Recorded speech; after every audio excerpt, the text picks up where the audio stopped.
Steve Dangle Podcast with your hosts, Steve Dangle, Adam Wilde, and Jesse Blake. Let's go! New week, new us, right?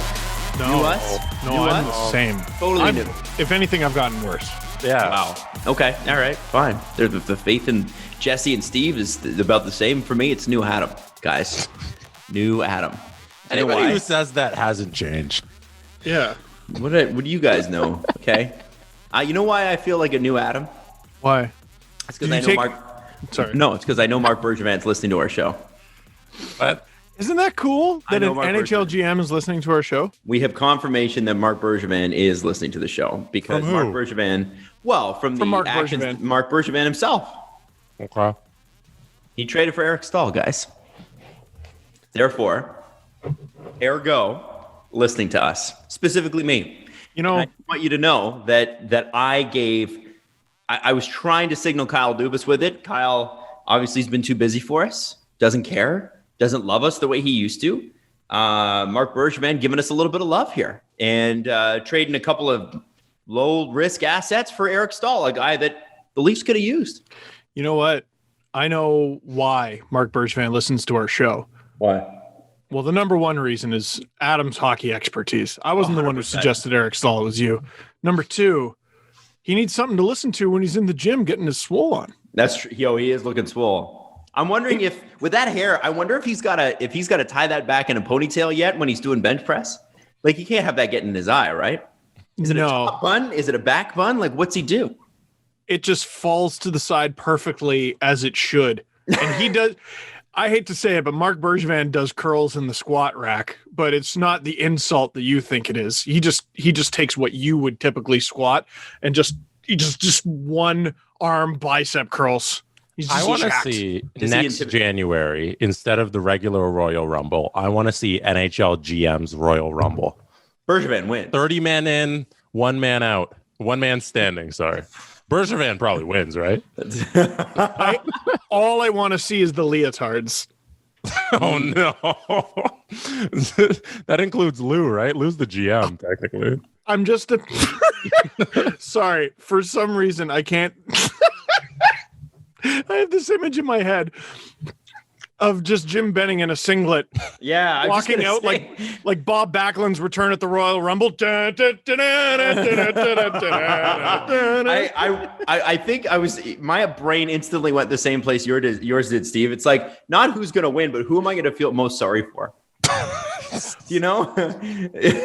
Wow. Jim, Jim's very good at hockey, very good at developing and drafting. I don't think Jim would be the best in the wrestling ring. And I think Bergevin wins that hands down. And I think he's got to take down Lou Lamoriello. No, Because I don't think who else is going to match up with those guys? Lou's got the secret weapon and alliances on his side, but Mark Bergevin's got the Brock Lesnar dilemma where, everyone's going to be gunning for you because you're the big guy, but sooner or later, Drew McIntyre is going to show up. And then you got problems. You can't last that long. You can't just outlast everybody, Mark. So it's got to be someone who's crafty. I want to know how Kyle Dubas is going to analytics this GM Royal Rumble. I want to know how he's going to do it. I think he's going to have to find somebody that can, because he's going to be technique, right? He's going to have to find somebody that has bashing power. So a Bergevin might be a good ally to have. Mike, I also think, for someone like Bergevin, maybe a Stan Bowman as an ally, because again, crafty, prone to dumb mistakes, but crafty. Stuff like that. I think you got to look at that sort of situation. Who's the GM in Florida anymore? Because it's not Talon anymore, is it? The GM in Florida is Bill Zito. Oh, Bill Zito. Yeah. Also, I have some outside guys I'm giving I'm ranking pretty high in the Royal Rumble GM power ranking. All right, let's go. So 3 guys who look up pictures of them now. Okay. Rob Blake, Sakic, and Steve Yzerman. They could all play tomorrow. They're still in great shape, and if they're in the Royal Rumble, I'm picking them to finish at least top 5, but all 3 of them. Especially Rob. Look at Rob's fucking pecs. Okay, I'm typing in Rob Blake Pecs right now. Damn. See? Google, show me this man's Rob. balls. Okay, let me type in. Man, and he's got a great promo face. Mm-hmm. He does. He Got does. a promo. Like, just look at you like you're dirt. Oh, that's Rob Blake. And you know who we are also forgetting, though, because you went for the big and bad. You know, you can't teach just unbridled rage. And I want to see someone just hit Pierre Dorian in the right spot. And he's just going to hulk up. He's just going to, the sickoest brother. And he's just going to get in there and start throwing drinks all over the place and just wreck shop. Instead of a chair, it's just a coffee. It's just an iced coffee. Not the coffee. Just all these like GMs in the corner, like just covering their burnt faces. Because he's just whipping piping hot coffees, like the kind of coffee Kramer sued over, just at his fellow GMs. Oh, it's going to be great. This is a great idea. We did not pre-plan this. No, I think we need to power rank more GMs. It's good. Iserman, I feel like Iserman wouldn't be dumb enough to join early. Right? Well, it's not your choice, right? It's random order, is it not? Ooh, and he's a guy who he'd have like an alliance with like Julian Brisebois. Right. Until one of them stabs the other in the back. Right. One catches the other about to do something untoward, like Randy Orton and Edge had a bit of something going until Edge was like, "Hey, Randy, I saw that." And they weren't able to get over it. It ended up costing Edge in the end. What about... Sorry, go ahead, Steve. I was going to ask, is Don Waddell an angry guy? Oh, let's look at Don Waddell's smart. Yeah. Don Waddell, what did he do? It was the Hurricanes wouldn't pay him to be the GM. And then so he basically went out to another team, and I forget who it was. Was it the Wild who ended up having to take Paul Fenton instead? And he went to the Wild and said, "Well, how much for me to be the GM?" And then they said this much. And he said to Kane's ownership, "Okay, it's going to be this much now." And they said, "Okay, I guess," because the Wild, like there was a team out there, and I think it was the Wild, because I think it had something to do with that Michael Russo crazy article with Paul Fenton, and maybe I'm mixing two things. But Don Waddell not only is great for the Hurricanes in terms of negotiation, is Don Waddell is Don Waddell's best advocate. That guy got money out of an ownership group that did not want to pay him. I looked up the story because I remembered it along the same lines, Adam, and it was the Minnesota Wild who he was a potential GM candidate for. Right. And then that's when he got the extension for 3 years from Carolina. Aren't they glad they kept him? Because what a great job he's done. Yeah. Holy smokes. Like great GM. Now I'm just imagining the crowd reaction for everyone's entrance, and Don Waddell's would be bunch of jerks. I think if you were to have an all presidents, I think the Leafs win that one because Shanny. Too many broken bones. The presidents are older, right? Yeah. So a lot of them are just going to sit to the side and go, I give up. All coaches battle, though, might go to the Hurricanes. Like, I know Sheldon Keefe's tough, but Rod Brind'Amour. Right? The bod. Yeah. Pretty tough to beat Rod Brind'Amour. Rod Brind'Amour makes Sheldon Keefe look like a mid-card. Yeah, totally. 100%. Rod Brind'Amour is just a beast. So, anyway. There's your power rankings. All I want to spend this entire show on. So in the GM Royal Rumble, in the coaches Royal Rumble, what do we do about a guy like Daryl Sutter, who's a million years old, has seen everything in his life? He's got to be one of the favorites just because of how long he's been around. Well, and okay, the problem with Daryl Sutter is you got to give him a Paul Heyman, or a Paul Bearer. In his case, because he's a lot more like the Undertaker. Well, let's hope he brings more energy in game 500 than he did in game 499. We're going to get to that clip actually a little bit later on in the show because it is fabulous. All I want in the world is Daryl Sutter to just recite Stephen Wright bits. I spilled spot remover on my dog. Now he's gone. Like that's all. That's all. Can I do one? Can I do one? I got one. Do one. All right. I took a job at the fire hydrant factory. Parking was terrible. That's good. I like that. Also, that's my favorite one. I don't remember if this is Mitch Hedberg or Stephen Wright, but no matter what room you're in, it's always room temperature. Wow. Mine might have been Hedberg now that I think about it. But oh man, Jesse, I'm just sending something over because I forgot to send some audio clips to you. But this is the thing I actually wanted to lead the show off with. So when you get it, can you play it for us on the thing? And Steve will know exactly what I'm talking about as soon as it starts playing. What about John Tortorella in the Coaches Royal Rumble? Ooh, the Ultimate Warrior.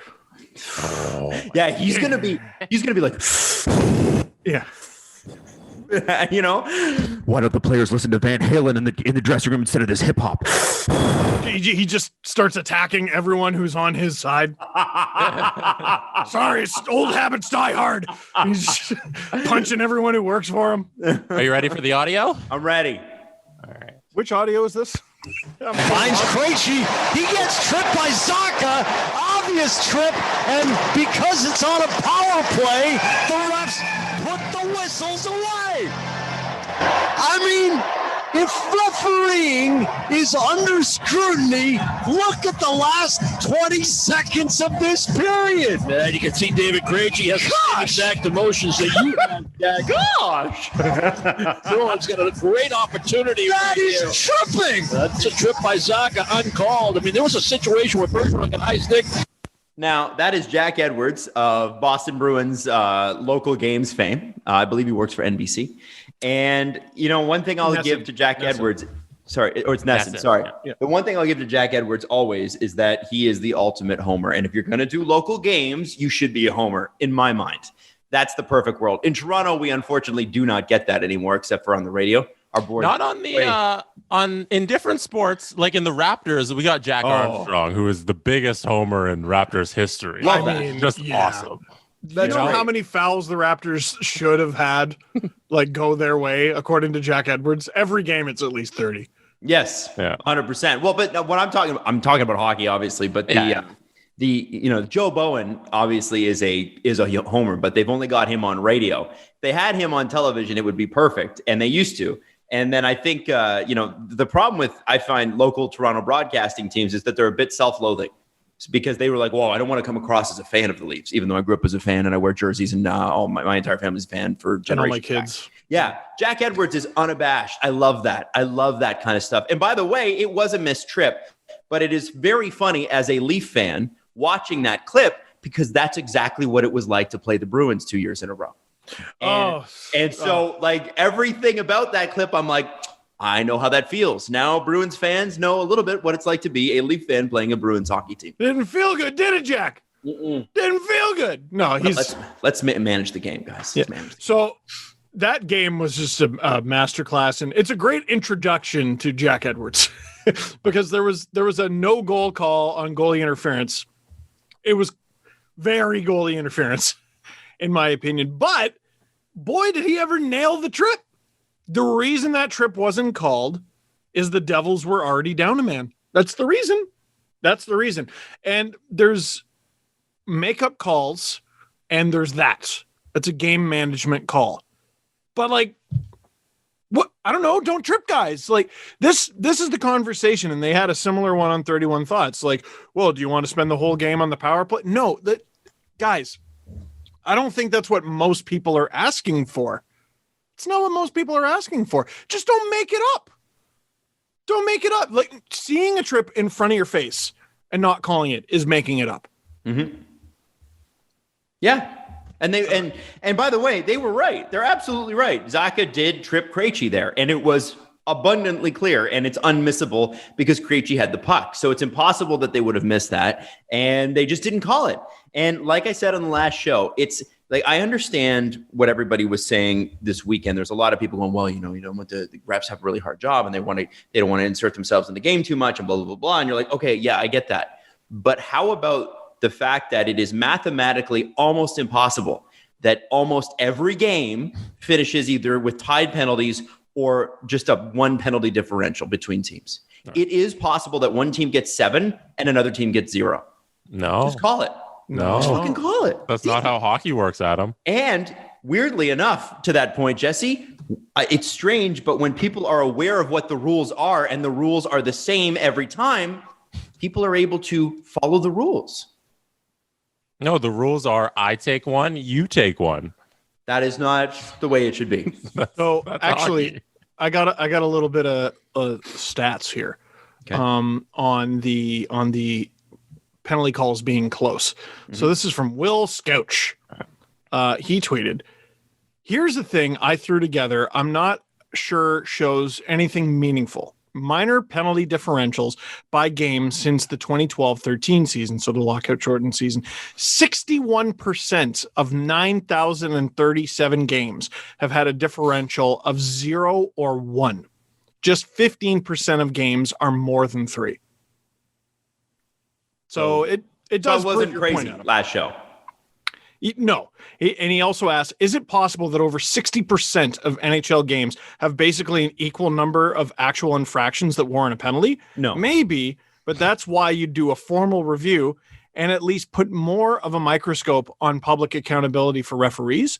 Fun note, December 22nd, 2015, the only game played since 2012-13 with a penalty differential of 8. The Canucks took 11 minor penalties and drew just 3. Neat. Was that when Burroughs was playing for them? Yeah, that was, you know what? Let me look. December. I think he was. That's when they had the thing against Burroughs. And who reffed that game? I'm about to find out. You guys take the wheel here. Yeah, this is interesting because I mean, that is so unbelievably rare that it would be kind of fun to see. It better have been Tim Peel. No, was it O'Shea that had the problem with him though? Remember the O'Shea story you told last? Would you believe me if I told you Burroughs did not get a single one of the penalties? Wow. All right, but he was wow. And who reffed the game? Can we find out? Let me try to find out that. I don't know if Hockey Reference has that. Well, they should. No, I don't see that they. If you could pull up the NHL like the box score from the NHL.com, it'll have it on there. Okay. You guys take the wheel. What? You want me to talk and look it up at the same time? Yeah, no. Well, you are. Just let Jesse get it. Yeah, or I could do it. You were telling me what to get, I thought. It's the same difference. So Jesse, there was this one time I was headed to the zoo, and today we're gonna have Zoo Corner because are we? Yeah, I can't wait. The people are asking for it. I think it's great. This is a show of the people. No. Frederick Lecuyer and Dean Morton were the referees. Tim Nowak and Steve Miller, the linesman. There you go. Head coach Willie Desjardins. Who remembers that? Everyone remember that? Willie Desjardins. Where's he going to finish in the Royal Rumble? He's not playing. He's not coaching anymore, is he? Yeah, but who knows? He can be on like the after-match show, like the talk show. He's like the former wrestler who's like still sort of young, who gets to talk about. Remember when he went to LA and was like, "We're any value that we were going to get from this Ilya Kovalchuk contract is now going in the toilet." Yeah, he was there for like an hour. Like he coached them for like a hot minute and then was gone. And then he was good with the Canadians the second he got traded. It's weird. Well, I just remember one of our conversations was, if I'm Ilya Kovalchuk, I need you to explain why I should listen to you. And the answer we came up with is I shouldn't. And so neither lasted very long, did they? Yeah, that's crazy. Now, Saturday night versus the Oilers. The Leafs obviously go to overtime with the Oilers, who are threatening for first place. Obviously it was a really kind of back and forth, hard fought, fun game. But my question to you is, what were your thoughts on Alex Galchenyuk? Well, are we gonna wear some crowns? Oh, I guess we got to wear some crowns. I forgot. Yeah. Okay, Steve, hold that damn thought. We're getting into who wore the crown. You better hold it. Don't you let it go. Don't you let it go. Don't you dare. You hold. Jesse, who's doing the crown?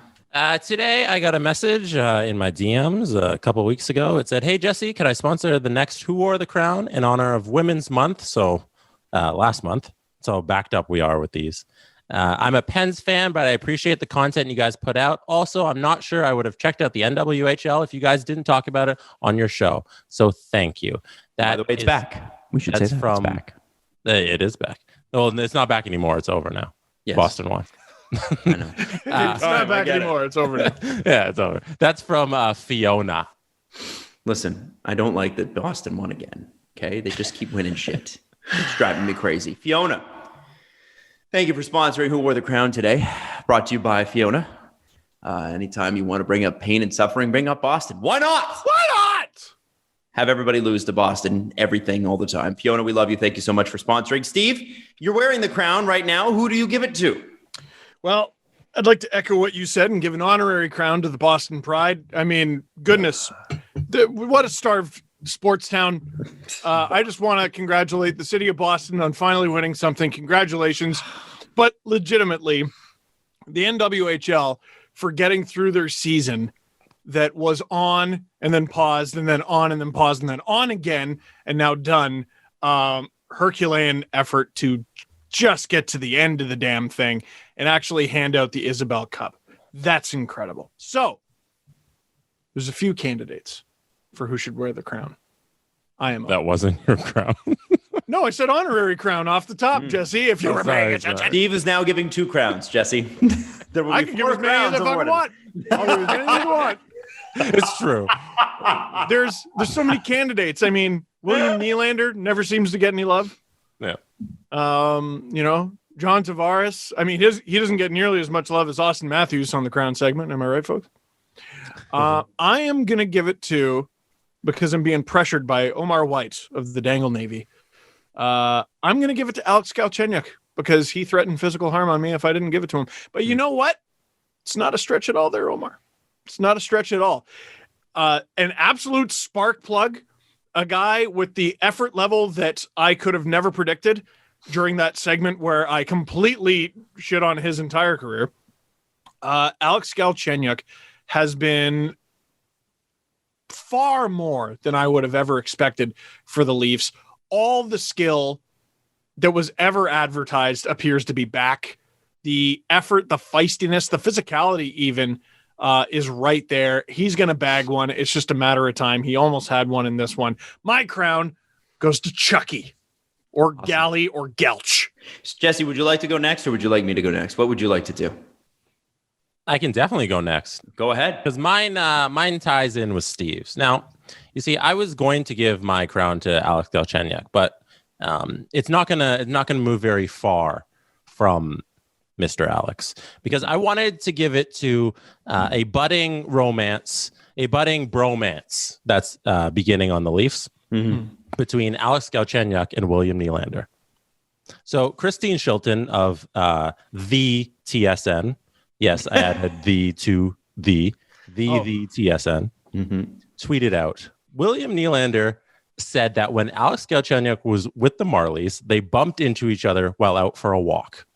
We were talking for an hour. I never really met the guy, but he's very nice. He wants to be here and works really hard out there. And then she followed up by saying, Galchenyuk said he was just out getting some fresh air when he bumped into William Nylander. I see a guy wearing a pink hat, so I knew right away it was Willie. He saw me wearing green shoes, so he knew it was me too. And to follow up on that, after they played together on, I believe this was after Saturday's game, Luke Fox Jukebox of a lesser network, the Sportsnet, tweeted out, in their 30 minutes on ice together, the Maple Leafs' new Galchenyuk, Tavares, Nylander line has generated 83% of expected goals, 90% of high danger chances, and one comeback win over the Oilers. So in what, like 3 games, 5 days, Galchenyuk and Nylander producing, going out on walks, wearing pink hats. It's a match made in heaven, and I love it. So my crown goes to them too, and I'm taking my crown back from Galchenyuk because Steve already went to his. So my crown goes to William Nylander. Thank you very much. My crown is going to an unsung hero on this segment, one Austin Matthews. Austin Matthews, who gets like the least amount of crowns, which is outrageous. And we need to start honoring this man more, because I don't think even our parents' generation understand the kind of talent that we're watching every time Austin Matthews steps on the ice. This guy is the best Toronto Maple Leaf there has been since 1967 and probably before. That's right. I include Dave Keon in that. Sorry, guys. Austin Matthews is incredible. And when he finishes up his career with the Leafs, whenever that is, we're all going to know it. He's already almost in the top 10 for goals already for a franchise that's 103 years old. That's a little sad. But we have a disturbing lack of star power in our history. Now, I do want to talk about Saturday's game specifically, because there are some times where they talk about in hockey where literally you're lucky or you're good or you're both. And Austin had multiple opportunities to help the Leafs get ahead early, help the Leafs tie it up, help the Leafs get the go-ahead goal before the end of regulation. None of them went in. Post, missed net, whatever it is. This guy had 6 scoring chances, I believe, in the 3-period frame. Austin Matthews is scoring on one of those. There's no way that you shut him out 6 different times that way, but they did. The Oilers did, the Post did, and then somehow in overtime, he tries to, we think, pass the puck or shoot it, double deflection in the net. And that's when a goal scorer, and it sounds ridiculous, I don't think that a guy like, and no offense to Zach Hyman here, I don't think Zach Hyman scores that goal. I don't think former Leaf Travis Boyd scores that goal. I think that's only a goal that goal scorers score. And it's not because it took any sort of talent. It really didn't. It went off a skate and went off another skate. It's just that when you get the kind of opportunities Austin Matthews gets all the time, you sometimes see something weird bounce in. And that was a weird goal scorer's goal that you only see mega goal scorers get. That's an Ovechkin goal. Pavel Bure would score a goal like that. You know what I mean? You see like weird, like just weird ass bounces. You're like, he already gets all these goals. How did he get that one too? It's because he is constantly in a position to score. Austin Matthews, you get my crown. And Fiona, thank you so much for sponsoring Who Wore the Crown. Next time that you want to sponsor the Crown segment, you can too, by making a donation to your local charity and sending us proof. Why not? Pourquoi pas? If you're trying to get in shape and eat right, Freshly can help. Their delicious meals are designed by nutritionists and cooked by chefs, making it easier to eat better. Freshly offers chef-made, nutrient-packed, delicious meals to deliver fresh to your door. No cooking required. Grocery shopping and cooking can be a pain, especially right now. And with Freshly, you don't have to. Your meals arrive cooked and fresh every single week, so you can keep your fridge stocked and skip that trip to the store. And ordering is easy. Visit freshly.com and choose from over 30 delicious, satisfying, better-for-you meals like steak peppercorn, sausage baked penne, or chicken pesto bowls, which are delicious. And Freshly can fit your lifestyle with a variety of plans and meals to pick from that work for your dietary needs, your preferences, tastes, and, of course, family size. That's important. And now, you, our listeners, can try Freshly for just $6.16 a meal. Stop searching the internet for healthy food near me every night and start living freshly. Right now, Freshly is offering our listeners, that's you, 40% off your first 2 orders when you go to freshly.com/SDP. Again, stop stressing about dinner. Go to freshly.com/SDP for $40 off your first 2 orders. That's freshly.com/SDP for $40 off your first 2 orders. It's 99. Someone asked me to say that. Oh, how many? What's the lineup like now, Jesse? We're like backed up for months. Oh yeah, I think we're into May. Also, I realized it's still March, so we are still in Women's Month for 2 more days. Oh, I just realized that. I thought it was April. But yes, we are through April. I think we're doing first week of May right now. Okay. Like the next ones that'll come in, I'll go there. That's pretty crazy. Also, Adam, can I give a little bit of trivia to follow up on your Austin Matthews point? Please do. So Austin Matthews now is tied for the all-time record for home OT goals for the Leafs. He's tied in first. Do you know who he's tied with? 2 other Toronto Maple Leafs. I do know one of the names. One of them I know. And I think I know the other. Okay, let's hear it. Yeah. Home OT winners. OT winner. I'm pretty sure Sundin's won. Yeah, Matt's was like, I think he led doesn't he have like an NHL record in overtime goals? He was like tied or something like that. And Matt's he never, for sure. Okay. I think he played in the 4-on-4 era briefly, but he never played 3-on-3. You guys are correct. Matt Sundin also has 5 home OT goal winners. So who is the other Leaf? Steve Thomas. Thomas Caberlet. Adam Wild, Steve Thomas. Oh, hey, there you go. There you go. He had a weird career. That guy was very, very good and sort of unsung until later on when he came back from New Jersey to play for Toronto. You know what I mean? He was a good player. Kept friggin' scoring. Yeah. And they were all great goals, important goals.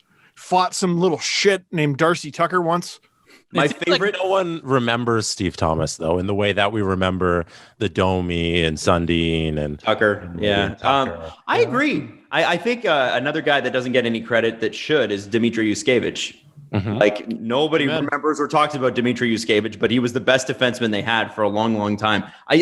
Steve Thomas is interesting. He was obviously at the Easter Seals tournament that Steve and Eric Lindros and all those guys put on, and talking to him about hockey was so interesting because he said, he told me that, and I hope I'm not getting this story wrong, but he told me that he was petrified to go to the AHL, and not really petrified, but it was sort of like a groan, because if you were a young guy that came down from the NHL to the AHL, you would be targeted in the 80s, as in they would try to just punch your face in, because they knew that ownership and management were looking at you.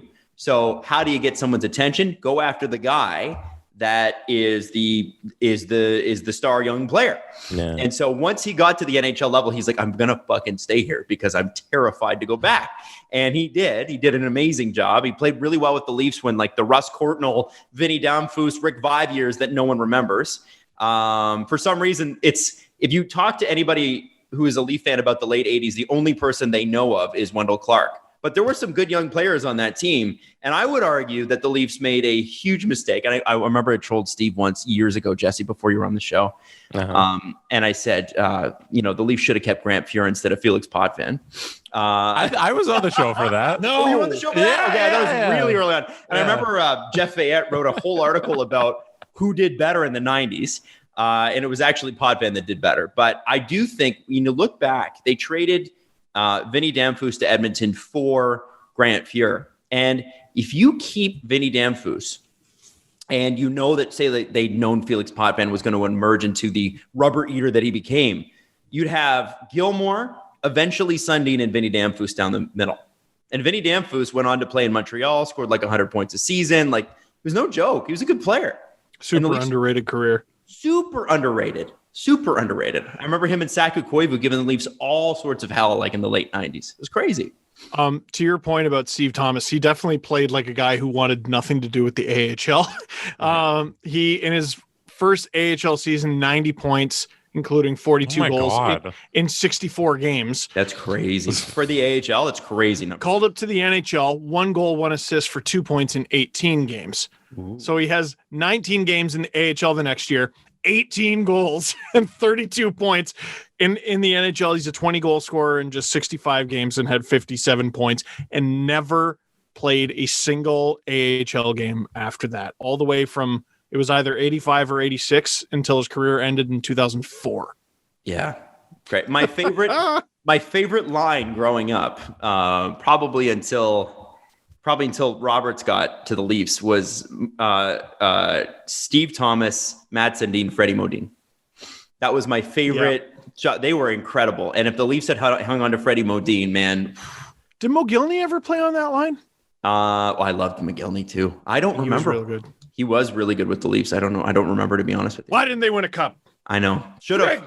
I know. Should have. So, okay, on to Saturday night. So I want you to imagine this, okay? You're an NHL player. You've scored 30 goals at the NHL level. You've had big contracts. You've been traded. You've been, everything has happened to you, but you were a 3rd overall pick at one point.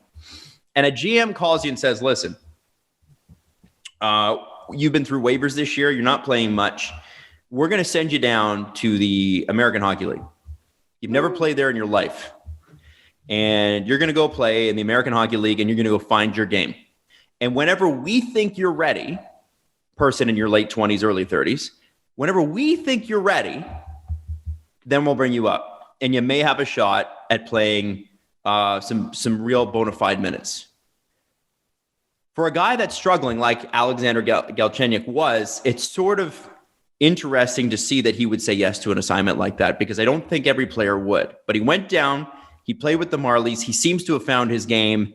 And everything that you wanted to see from Alex Galchenyuk all the way throughout his career seems to be happening, maybe not on the level that we thought for a third overall pick, but the guy doesn't look out of place on a second line in the NHL.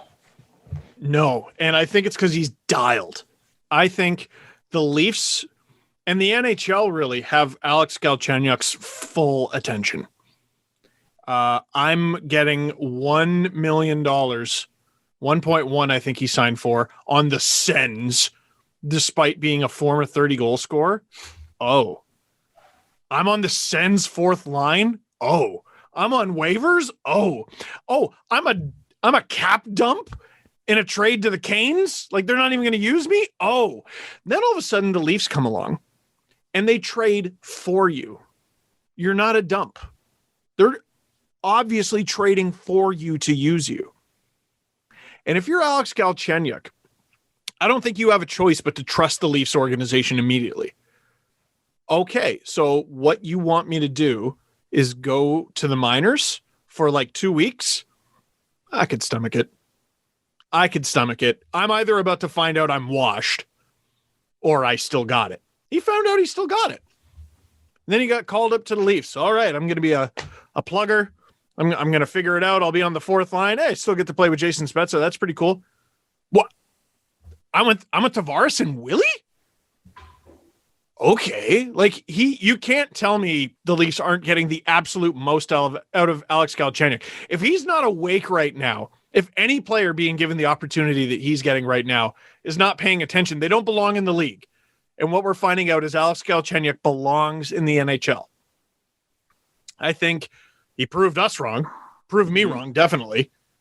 And I think he proved, I think he's proven it to himself right now. Like, I don't know what anyone's going through. I don't know how you go from 30-goal scorer to whatever Alex Galchenyuk was a month ago. But this guy's a Leaf now, and he's got a golden opportunity. He got demoted from that golden opportunity line, and Sheldon Keefe said, no, don't look at it as a demotion, but well, call it whatever you want. And then when the Leafs needed a goal, he went right back to it, and Galchenyuk rewarded him. And these aren't just like little stupid secondary assists. I think the second assist was a secondary one, but like, it doesn't happen without him. And some secondary assists are valuable, by the way. Yeah. Like, I know that there's some times where it's like, well, that's a bit iffy, but there are plenty of secondary assists that are valuable. I featured one in Hat Picks this week. It was Joe Pavelski between his legs at his own blue line, but it was the only reason the puck went in, right? The between the legs, no look pass to Tavares. It's not just having the skill to do it, it's the reaction time.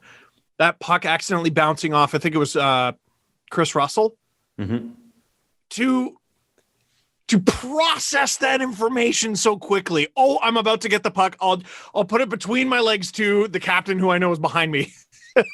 This guy, man, he could be a real find for the Leafs. Kudos to them, because he wasn't on my list. So here's my question. So the and this is a little bit early, but I would still like to talk about this. So the Leafs are apparently, if Nashville decides to sell, which by the way, they're winning some games now, so now they think they're good again. They're not, but they think they are. They still have a shot at the playoffs. Which sure, is but they're not good. Crazy. Come on, they should sell on Granlund. They got a 1-year deal with the guy. They should sell on Granlund. If Nashville's serious, if they're serious about being a good team going forward, a great team going forward, they need to recoup assets. And you know what? They can go and go into the playoffs and that sort of thing. But I don't think, maybe I'm wrong. Maybe in July you're laughing at me because Nashville's won the Stanley Cup, but I don't see a Stanley Cup winning team there. I think you sell for assets this year. Regardless of that, if Granlund's not available, if Palmieri apparently may not be available, I guess New Jersey's also got a shot at the playoffs. Everybody's got a shot at the playoffs. New Jersey is a little different. I'm joking. Okay. But apparently they're still not maybe making him available, which is okay, fine. And then you've got Taylor Hall in Buffalo, who Leaf fans seem to want, but I don't know that the Leafs are necessarily in on. They're looking for a first-round pick for him. They're probably not going to get it, according to Elliot Friedman, at least not at this point. Do the Leafs have to, if Galch continues to play like this? And that is a major, major, major point here. Trade deadline's not for a couple weeks. It's on my birthday, which is kind of cool this year. So it's April 13th, trade deadline. How much do you need to see out of Galch, and for how long before you say, you know what? We may not need that top 6 forward. Maybe we need another depth forward. Maybe we need another Travis Boyd that we can pick up who's making $700,000 or whatever. Maybe we call the Canucks and offer them a conditional 7th to get Boyd back, whatever it is you want. But do they need a top 6 forward if Alex Galchenyuk can sustain this type of play? I still kind of think they do. I think they're finding out once and for all what they got. Kerfoot, they're sort of burying in the lineup. I look at the lineup that they have, and I think they're trying to figure out what life without Alex Kerfoot is going to look like. You think they're going to trade him? I think it's a possibility, but I really like that player. That contract's no fun. But I feel like that's maybe an off-season move. You don't move him unless you're getting something real. Right. You know what I mean? Galchenyuk would definitely solve an issue on that second line there with Tavares and Nylander, but I suppose you could put him with Marner and Matthews as well. What I'm not loving is 2 months of playoff hockey with a 41-year-old Joe Thornton on your top line and equal parts playing Wayne Simmons on his offside. Like, they're trying this neat Wayne thing. Simmons' broken body too. Don't forget that. Yeah. I mean, literally in some spots, Yeah. right? We know Kerfoot can do that assignment. We know he can do that. He can play with Tavares and Willie, no problem. We haven't seen as much of him with Matthews and Marner, but it's an intriguing thought.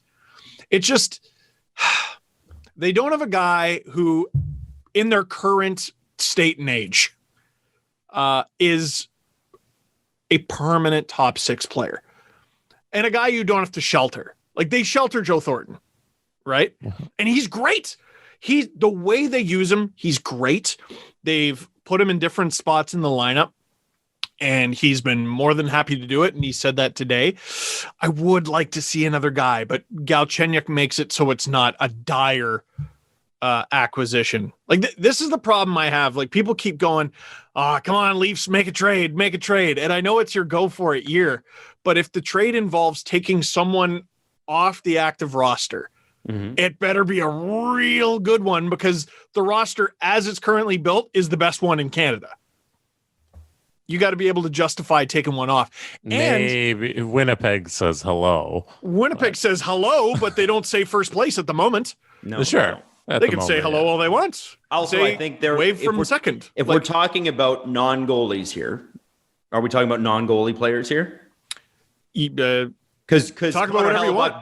Buoys a lot of what's when, and that's okay. But Connor Hellebuck is it's part of the team. So. Yeah. Okay. All right.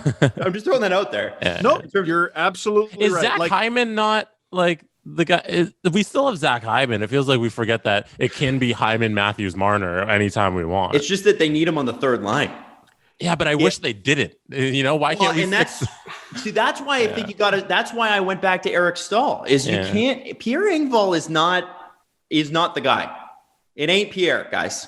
It might be next year, but it ain't this year. That guy was caught. I think he was watching the play on the third goal. Pierre Engvall has moments where you go, oh, that's what Pierre Engvall can be. And we've said that on this show a couple times already this year. But then you have most moments where you're like, oh, that's what he is right now. That's his average. That's his mean. Yeah. It's not, Pierre Engvall is not it. He's not it. So they got to figure out something there. And I wonder, that's why I asked the question specifically about a top 6 forward.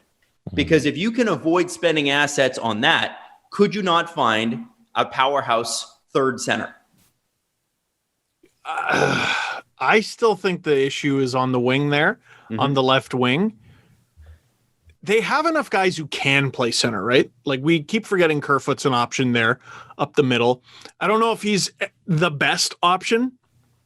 I don't know if you're going to get a team without weaknesses. Right. You know what I mean? Like, even Tampa had to, like, okay, I guess we'll use Luke Shen for like an extended period of time. you're going to get injuries. Here's another issue. So, Friedman and other insiders have talked about teams on the playoff bubble and their lack of willingness to completely blow it up. 3 wins. You can make that up in a week, right? Yeah. So if you're 6 points, 3 wins out of the playoffs, you don't want to blow it up because you're a hot week from being in there.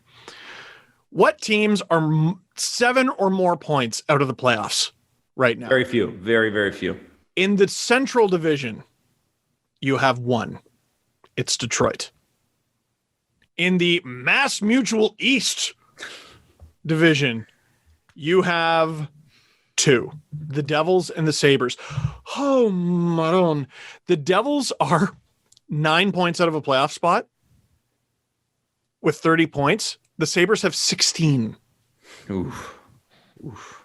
Oh, my God. Anyway, in the Honda West, you have 2 teams. The Sharks and the Ducks. The Kings are starting to slip. Mm-hmm. And in the Scotia North, you have 1, Ottawa. But slim pickings. How many teams did I say? 6? Mm-hmm. There are 6 teams who are more than 6 points out of the playoffs. I don't know about this buyer's market everyone's talking about, guys. All right. I think find out in the next couple weeks. I also think you're completely ignoring the fact that there's probably 50 or more % of the NHL owners are like, we need to shed salary now. There is that. There is that's part of the buyer's market, is that there's a lot of teams that are like, I actually have to lose money now. But one way to recoup is to make the playoffs and do well. That's true. How? Well, especially if come June, when the playoffs start and NHL arenas in the U.S. are at 50% capacity, that's not a bad way to make some money back. That's true. Because they're getting there. And I would, looking at the left side of the Leafs, like it's Hyman, Thornton, Simmons, Mikheyev, Kerfoot, and whatever kind of guys you want to throw in there. I would rather pick up a defenseman and use that core for your forwards and go after that. If you're gonna trade away assets, I'd rather defenseman at this point. I agree. You know who they need to evaluate? Like, they have to get this guy in the NHL and playing games to have a definitive answer there before they go out and do anything. They need to see, I think, 3 games out of Nick Robertson. You got to know what you have before the trade deadline. Yeah, you need to know what you have there. And I'm looking now, the trade deadline is April 12th. It's March 29th. I don't think they're going to do it. No. I also think, isn't he still hurt? He's on the taxi squad. I think but that was because he was supposed to get access to the Leafs medical staff. Oh, I thought he was back getting games with the Marlies. No, I think they've got him up on the taxi squad. I'm pretty sure. All right. Yeah. Well, then you're not going to get that option then. Yeah. The further down the lineup you keep Zach Hyman, the better. But we already know Thornton and Simmons aren't the answer. Simmons might be the answer if he's on the right. Mm-hmm. He's not the answer on the left. And we know Thornton and Simmons aren't the answer because when the Leafs are down in the third period, Keefe goes back to his comfort food, which is Zach Hyman up with Matthews and Marner.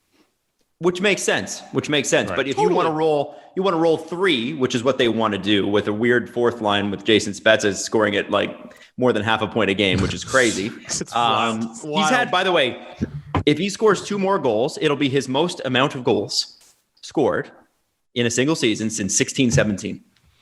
Oh, he's completely turned back the clock. It's crazy. He's got 8. The max he had in the last 4 years is 9, which is last year, when he only played 58 games. If he goes, we just need 2 more goals from Jason Spezza and it will get up to the 16-17 total, but he had 15 back then. So, much bigger role on that Dallas team too. It's wild to me. And he did have that one incredible playoff with Dallas. He did. Those that's why you invest, man. You invest in those once all world players that are now older, because in spurts they can turn it on. Corey Perry was like, all right, it's the Stanley Cup final. I'm just absolutely leaving it all out on the ice. Yes. He can barely even make the Habs right now, But in that Stanley Cup final, he was a monster because they just leave it all out there. I want to see what the old guys do in the playoffs, man. I do, but I still think they need help. Okay, and with Nashville potentially not making a trade, Matthias Ekholm would then come off the board, which would be a huge loss to a lot of teams that really want to grab a defenseman beforehand. Now, the Leafs are definitely not looking for a goalie, at least that what Elliot Friedman's been told. He mentioned on the broadcast on Saturday night that unless they absolutely have to, they're in a tight cap situation, so they can't really get another goalie in. Anderson will likely be back for the playoffs, but it's looking like it's going to be an extended time out for now. And, with the Leafs battling for that top thing in the division, obviously Jack Campbell's looking okay. Been a bit up and down over the last 3 games, but pretty good.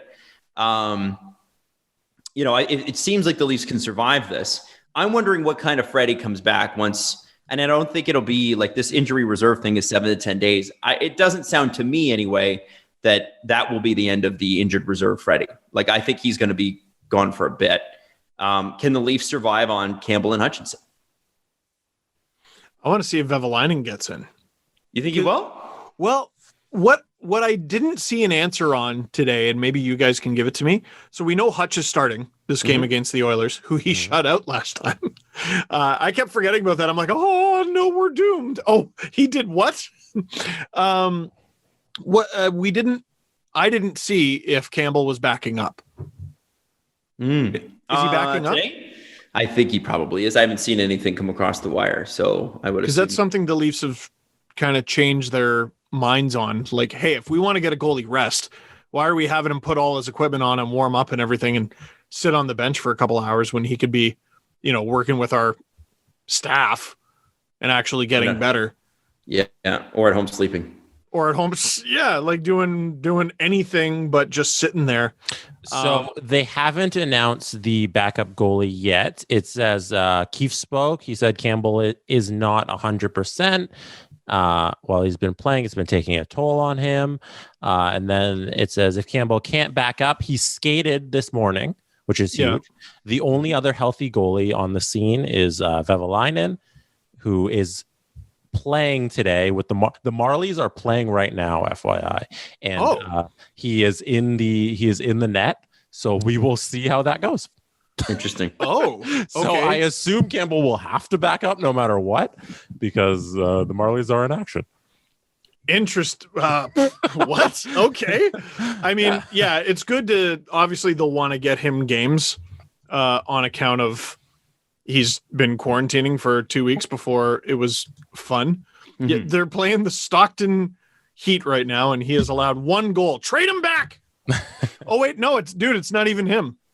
Oh, he's not in goal? No, it's Joseph Woll. Is he the backup for Woll? No, it's Ian Scott. Okay. What the hell is going on with Vevalainen? So maybe he's going to be backup tonight. That's good. Maybe he will be. That's interesting. I like that they're and Garrett Sparks is backing up Artyom Zagadulin. Wait, where is Garrett Sparks playing?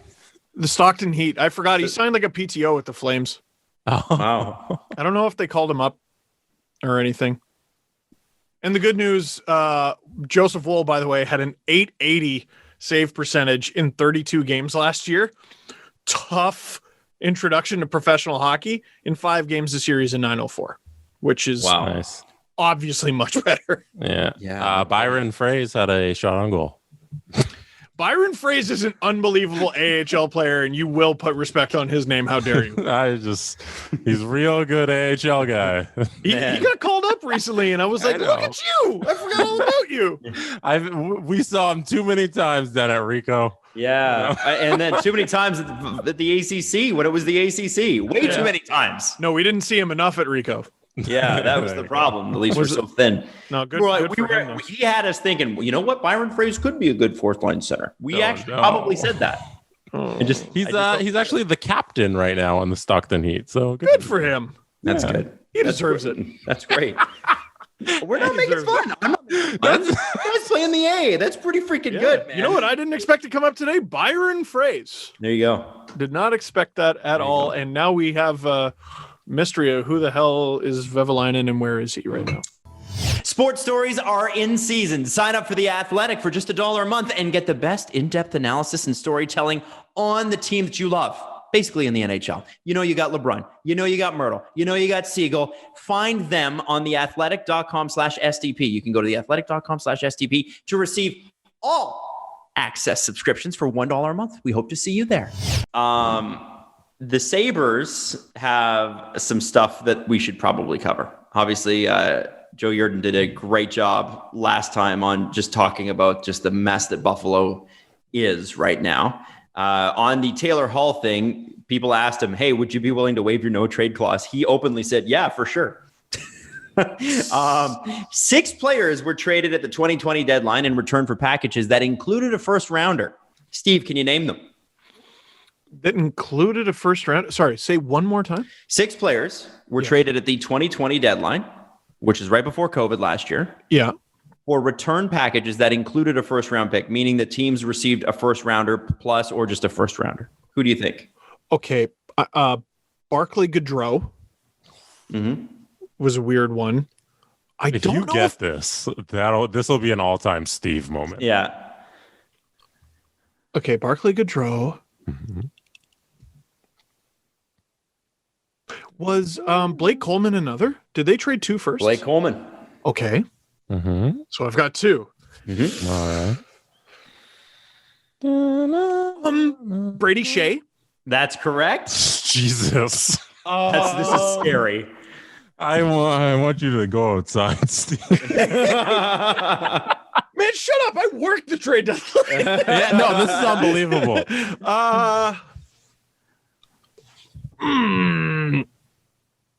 Come on. Oh, this is so hard. Yeah, Brady Shea went from the Rangers to the Hurricanes. Defenseman.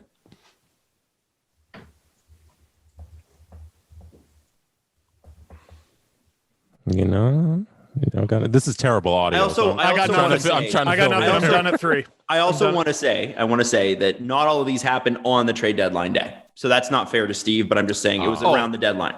Okay, so when's the cutoff? Like mid-Feb. Early to mid-Feb.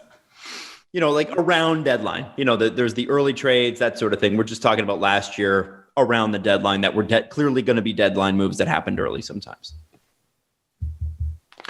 Didn't Vegas get someone? No. Did the Blues get someone? No. I don't know. Are we going to get the 10-hour deadline shows again? Are we? Except, I assume, but it's going to be over Zoom, right? Hey, welcome to Trade Deadline Coverage 2021, because what else are you doing? Hi, I'm Jeff Merrick. And, I'm done. Okay. Well, that was pretty good. Yeah. These are going to be a little unfair. This is according to Luke Fox, our buddy at Sportsnet. Jason Zucker, 4. Oh! Alex Galchenyuk, and a first. Oh, wow. How funny is that? You also had Jean-Gabriel Pageau. Oh, yeah. Oh, man. Andre, it's Cash, right? Kasha. Yeah. Andre Kasha also moved for a first. Now, all of those what a list of 6. What crazy. Weird first round pick moves, right? Like Barclay Gaudreau was the one that I was like, what? Yeah. Would any of those guys, if they were available this trade deadline, are you trading them for a first round pick? Maybe Pageau, depending upon how bad you need one. I'd argue it makes more sense to trade a first round pick for any of those guys this year on account of the first round pick is worth less. When you look at what Blake Coleman brought to the Tampa Bay Lightning, obviously Gaudreau as well, but like Blake Coleman was a game breaker for them from time to time. That was a worthwhile move. I really like I think Jean-Gabriel Pageau is just, I'm a big fan. I think he's great. Good two-way guy, perfect second, third centerman. But it's interesting about that. And the reason I bring it up is Taylor Hall, because Taylor Hall is obviously an unrestricted free agent at the end of the year, which means that his trade deadline value would be less. Guys that have a year or two left after this trade deadline, according to the way the NHL works, they have more value, right? So your chances of getting a first round pick for somebody are higher. Taylor Hall doesn't have that. all of the players I just named, except for Peugeot, had term left on their contracts. You were getting cost certainty. Yes. And so when we look at Buffalo, I feel bad for them. But the fact that he only signed for 1 year there is going to really hurt them. Man, That's all they had available to them, probably. But forget not getting good return for Taylor Hall. Like, forget not getting a first. What should give Sabres fans pause is I saw an article, I think it was on the LeafStation.com. Should the Leafs trade for Victor Olefson? And I went, what? This guy, he's got this year and next year left. He makes barely over $3 million. He's restricted free agent at the end of it. He's one of 2 guys on the Sabres who's actually scoring. Why would they get rid of him? And he's one of their only valuable chips is the answer. Who else do you want? Like, this is the other thing. There are 6 teams that are more than 6 points out of a playoff spot right now, but there are 5 sellers. I don't want anything the Sabres have. I don't want outside of Taylor Hall. Who do you want? Like the only guy I saw Rasmus where I was Dahlin. like, Dahlin. the fact his name is even being brought up, fold. If you can't use Rasmus Dahlin, fold. so when My God. I don't know who's reporting that because CJ and Elliot and It was talked about on 31 Thoughts. was on the podcast. Because he's been the second worst Sabre is -20 last I checked. The worst Sabre is Rasmus Dahlin at -30. He's like averaging -1 a game. Yeah, but they had probably not only they had one of the worst lineups, they had not a great coach. What's this guy supposed to But do? he also hasn't looked good on the ice. Like, he's been walked a couple big times and made some couple highlight reels just for how not good he's been. He has this no season. support. And there's been no improvement in his game as well. You expect guys who are that young to take a step each year, and Dahlin hasn't been that player. Man, but how do you take a step? Like Jack Eichel has taken a step despite the odds. Right? Like, And the he's odds an were RFA. Jack Eichel was not gonna be great because look at the development system around him. It's terrible. And then who's Dahlin gonna learn from? Rasmus off the boards, Ristolainen? Like, it's who is there to play with? And I'm looking at their defense. Please clip that. I'm looking at their defense. Ristolainen's got 1 more year. That's it. Miller's got 1 more year. That's it. Montour's done after this year. He's a guy I think I'd be interested in. Dahlin's an RFA. Yoki Auriu's an RFA. Jacob Bryson has 1 year left on his entry level. It's his ELC. And Matt Irwin, who you didn't know was a Sabre, but he is done after this year. What? I feel like we had this conversation last year or a year ago. After this season is done, who is on the Sabres? Here's a fun question. Who do they protect? Against Seattle. You expose Jeff Skinner. Oh, you can't. He's got a no move. No move. This team sucks. So Eichel, Skinner, you can't protect Dahlin because he can't be exposed. Can you decline spots? Like, can they only use like 3 other spots? Maybe take what you want. Yeah. Like, think about, so if you're the Leafs, maybe you call Buffalo and you go, listen, we know we're going to lose Justin Hall or Travis Dermott. So can we at least trade you one of them so that we can get some value back in the offseason? I'm not talking about before the trade deadline. But if you're Kevin Adams and you have any sort of intelligence, we'll see what Kevin Adams can do. Like, forget that he's a rookie and has no experience and nobody else in the organization has any experience. Sometimes that matters. Most of the time it does. Sometimes it does not. Sometimes you get this crazy GM who comes out of nowhere and blows people away. I tend to err on the side of I'm a little concerned about the lack of experience there. But if Kevin Adams really wants to utilize this opportunity, I would be calling every team that is going to lose a valuable player and saying, we will take him, we will fire our assets back at you, and we'll be able to actually have a good core. Like, if you have Rasmus Dahlin and then you've got, and you're able to pick up a couple of guys that are Travis Dermott or Justin Hall level, suddenly things don't look so bad. They need to be getting Brooks and Milan Mahalik and stuff like that, like the Leafs did. And it's worse. So I just realized they have a bunch of guys on IR. Like part of the reason they're bad is obviously Jack Eichel's out. He's the only guy on IR though out of 5 with term. Jake McCabe, UFA. William Borgen, RFA. Rasmus Asplund, RFA. Tobias Reeder, UFA. Both goalies. Linus Ullmark and Carter Hutton. Luukkonen in the minors does not look ready. What's the plan? Like what's the plan going forward? But it's okay. They're investing in other parts of the team. From Lance Lasowski, sources tell me that the Sabres let go of another scout. The staff was the next thing I was going to bring up. Perfect. There you go. The staff now has 6 people working under Jeremiah Crow, Jerry Fortin, Jason Nightingale. For context, the Leafs have 13 amateur scouts. This is what I'm talking about. Like at present, there is no reason to believe the Sabres will get out of this. Like I may have to. I'm sorry. Go ahead. Well, I was going to say there are guys I like. Dylan Cousins, awesome. You know, but like, oh my God, what are you supposed to do? You have nothing. You have nothing, and the things you do have, you've ruined. You have Jack Eichel. That might be done. Lord, no, like, how much more of this can he take? And Dahlin, like... By the way, you may have to protect Dahlin. So throwing that out there, his ELC comes to an end this year. You may. Well, there you go. Like, Dahlin, hey, Rasmus, here's your contract extension. I don't want it. Trade me. What? No, we're giving you a bunch of money. I don't want to trade me. Well, we're not going to do that. Well, I'm okay. I'm sitting out.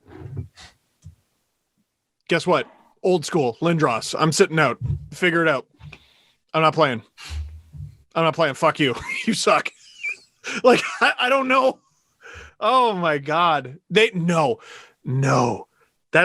can't trade him. They can't trade Rasmus Dahlin. You have to sell the team. Well, because here's the thing. They've put themselves at a disadvantage because they can't attract free agents. They don't have any staff to scout good players, so they can't draft anybody. Like, you got guys who are doing double duty on scouting. You got a year where scouting is spotty at best because you can't see any of these players in person anyway, and a lot of them haven't played because of COVID. Like, where do you go? I mean, really, do you throw a bunch of money at the next free agent that can't get a long-term deal? Like, because let's be honest, Taylor Hall didn't want to sign in Buffalo. That wasn't like, man, Darren Ferris, please call up the Sabres and let me play with the Sabres. They were the last team available. They were the last team available. We heard the story. He had other deals on the table, and then those fell through, and this was the last one sitting there, and he had to take it. Literally a Sabre by accident. Yeah. Yeah, because Darren Ferris maybe overplayed his hand. Oh my God. Just, oh my God. Like, I'm trying to, what was the guy's name? Was it Derek Grant? Here he is. Derek Grant was like sort of an afterthought. And then he got sent to the Ducks, I believe. And now look at you go. He's on a 3-year deal paying him $1.5 million a year to score 7 points in 29 games for the Ducks. You know, but like there are players like that though, who are fringe players on probably contenders who get sent to a team like the Ducks and look at me go, I'm producing here in this role. I have value in the NHL and they get a deal. Do you think fringe players want to be going to the Sabres right now? No. Because what happens? Okay.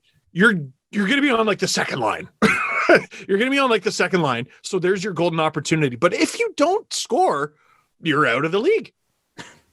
It's true. It's true. If you prove you can score, teams around the league will go, you know what? Even the Sabres might want to keep you and they'll give you a bunch of money. But teams around the league will see that you scored with the Sabres and they'll be like, all right, that's a player. Let's make him an offer at least. And then you can leverage offers against each other, etc. If you go to the Sabres for the final, I don't know, what's left? Let's say 18 games after the trade deadline, whatever it is, and you put up 3 points, you're out of the league. That place is radioactive. I don't know what you do. Usually these conversations are fun I always find myself fascinated with like the worst 3 teams in the league or whatever. Because we get to be a GM, armchair GM, and we try to figure out how to make them good again. With the Sabres, it's like a blank slate. I don't know what to do. I don't know what to do. What's that? That could also be fun. It could also be fun. But the answer that a lot of people go to that is always wrong is free agency. I'm going to go to free agency and I'm going to spend a bunch of money. Okay, first of all, you're probably going to overpay for absolutely everybody. Yes. You can't depend on getting a value signing because you have no fucking scouts. So I don't know what you're supposed to do there. And also, nobody wants to go there. The Oilers are good and they have trouble signing guys. The Habs are good and they have trouble signing guys. Well, not so much this past offseason. But they often had money. Because they had money. Because they had money. They're spending more. I think they're spending more than the Leafs this year. The Habs are spending a lot of money. I don't know what the Sabres do. I don't know what the golden hope is here. I think you tell teams calling about Taylor Hall to shove picks up their ass. I want prospects. I want actual human beings. Because we don't have any. Yeah. People like enforced to stay here in indentured servitude. I mean, like, I don't know what you do. I don't know. Arms in the air. Every year there's a really bad team and I go, ooh, this is fun. I don't know what to do with the Buffalo Sabres. I don't know either.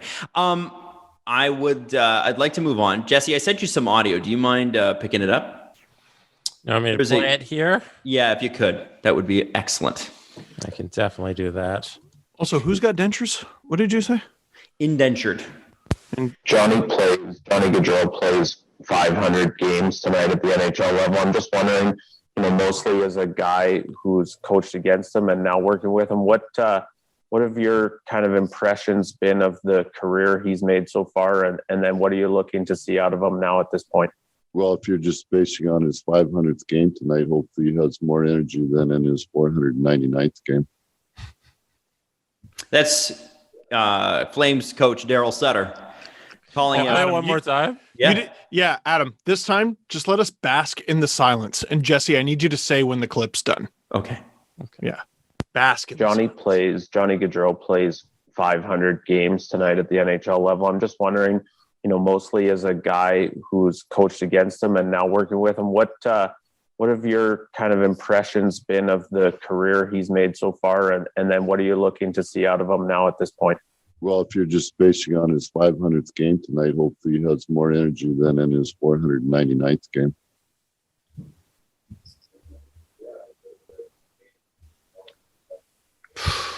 Johnny plays. There it is. That's the end of the clip. Man,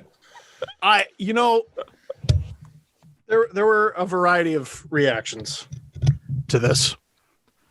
A lot of them were, I think, too defensive. What? He's right. What? He's right. Okay, listen. To quote the great Stephen A. Smith, all right, let's be nice. You're not wrong, but you didn't have to say it. But you can choose to not be an asshole. Yes, Jesse, I think that's a very important thing here. He did not have to do that. He didn't have to. He could have been perfectly honest. The question was to Daryl Sutter as a guy who coached against him. And what that journalist, I don't know who it was, what they're directly referencing is when the Flames embarrassed the reigning Stanley Cup champion LA Kings and eliminated them from the playoffs because the cardiac kids, the Flames, with Johnny Gaudreau as a rookie, the unbelievable squad, so fun to watch, right? They sold at the deadline and went on a ridiculous heater and made it. Awesome team. So fun to watch. It's a season that all Flames fans should look back on with fondness just for the excitement of it. Forget how it ended. Who cares? Just the excitement of it. It's a layup. It's on a tee for Daryl to be like, I remember coaching against that kid and he brought this and he brought that and he brought that. And lately, you could even be hard. Lately, he hasn't been giving us that. Lately, we've been having difficulty finding that, or Johnny's been having difficulty finding that. And it's my job to get him back there, or I'm determined to get him back there. Instead, like, maybe he was making a joke and he's just got the delivery of the Joker, friggin' Joaquin Phoenix. Like, I don't, it was horrible. What's his name? Arthur? In the movie? Arthur what? Yeah, in the new one? Yeah. Yeah, Arthur, I think. Yeah. Like, maybe he was trying to make a joke, but like, you know, humans like smirk. Right. He delivered it like a calculator. Yeah, because he meant it. He meant every word. Johnny hasn't been giving us enough. Like, bro, it's, yes, you're not wrong. Daryl Sutter's not wrong. But like Jesse said, you don't have to be an asshole. Do you think that stuff works? Like, none of us, three of us haven't played in the NHL, but if you're an NHL player and your coach does that to the media, are you going to go out there that night and be like, my coach said this, I'm going to play a little bit harder? Do you get that extra 0.5% out of your guy by chastising him in front of the media? What do you guys think? No. If I can Adam, answer, do you want to go? There you go. Yeah, I mean, if I can answer your question with a little bit of a longer answer, Jesse, I apologize in advance. But rant away. I don't think this is about Johnny. I think this is about setting the tone for the people who are still going to be here once Johnny gets traded this offseason. Yeah, he's getting dealt. He's going. Johnny Gaudreau is not going to be a Flame beyond this year. Flames fans, I hope you've enjoyed the ride. It's over. And you know what? You're probably a little bit relieved because you've relied on this guy in the playoffs so many times since the Cardiac Kids, and he hasn't been very good. So I don't blame Daryl Sutter for drawing a line in the sand. This Flames team has gotten away with being less than mediocre when they have all the talent, all the resources, and everything available to them. You know, the Flames went out and spent huge money, $12 million combined per year on Tanev and Markstrom, and they can't even get into the playoffs. Like they're not even in the playoffs right now. There's no excuse for what the Calgary Flames are other than just not good enough from their top players. Johnny Gaudreau, Sean Monahan have skated on being very talented for a long, long time. It's time they were held to account, and it's time that the younger players in the organization understand that this is not how things work anymore. That's what Daryl Sutter's doing. We told you when Daryl Sutter was hired, and I was a little confused at the hire, but I have since been corrected that, you know, he embraces new things and is a bit of a Corsi guy. Well, nobody uses Corsi anymore, but like a possession guy. Fair enough. But certainly what this Calgary Flames team has always lacked is mental discipline. Always. There's without question. Brian Burke said it when Brian Burke was still the president. We need to do something to address the mental toughness in this room. It's what Granlund was supposed to be. It's what Tanev was supposed to be.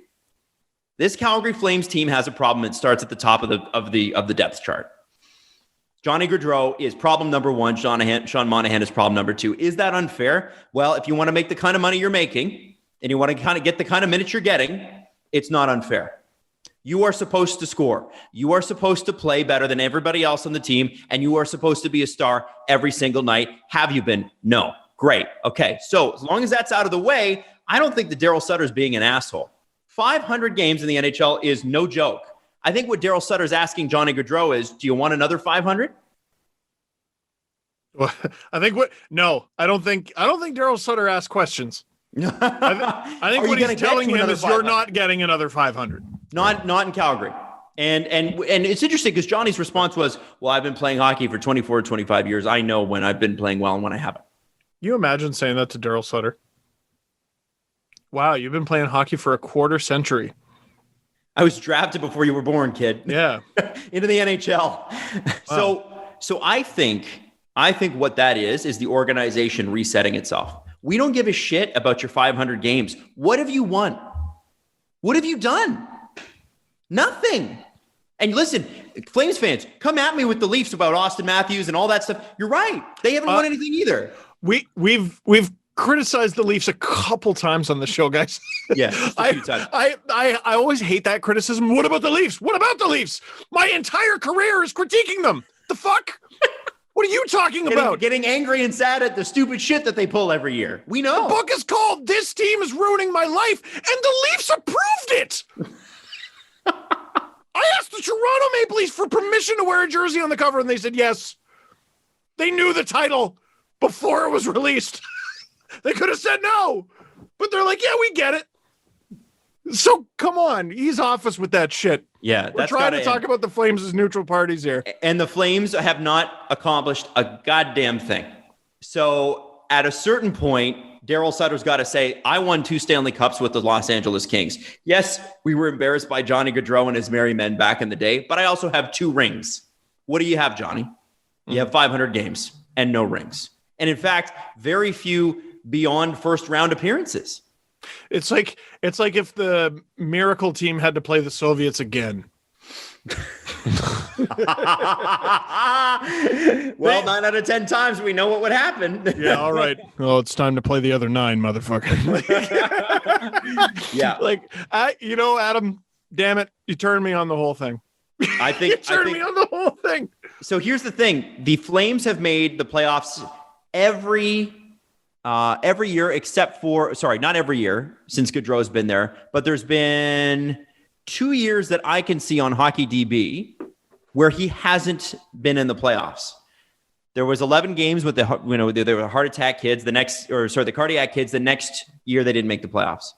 Then in 16-17 they made it. They were swept. And then in 18-19 they made it again. They were out in 5 games against, I think, the Avalanche. And then last year, he was good. 10 games. He was good. Made it second round. It was the elimination game. I think it was this past year where he had 3 breakaways, and I think it was in the same period. Mm-hmm. It didn't convert on any of them.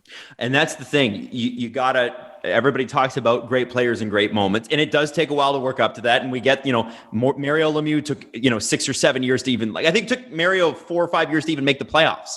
Mm-hmm. Michael Jordan, it took 6 or 7 years for those Bulls teams to pick up. I get it. But Johnny's had his time. And if Daryl Sutter's telling you the effort isn't there, it's one thing with, when you use that trope about, well, it took Lemieux this and it took Michael Jordan this or whatever.